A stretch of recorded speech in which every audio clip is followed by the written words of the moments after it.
आता काय बोला? आणि ते पाप लपवायला लंडनमध्ये जातात. आता बोला. याचा अर्थ गंगेला पण बदनाम केलंय की काय असं? गंगेला बदनाम, महाकुंभाला बदनाम यांनी केलं. चांगल्या चांगल्या ज्या गोष्टी आहेत त्यांना आवडत नाहीत.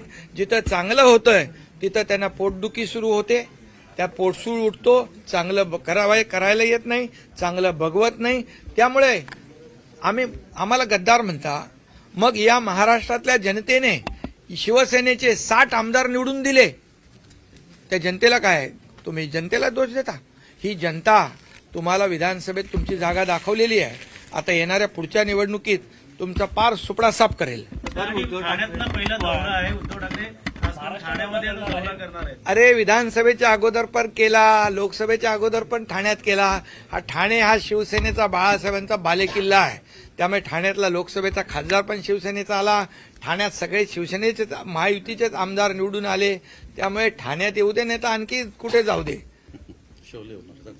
त्यांचा शोलेच होणार. शोलेतला असरानी आधे इधर जाओ आधे उधर जाओ, बाकी मेरे पीछे आओ. योगेश कदम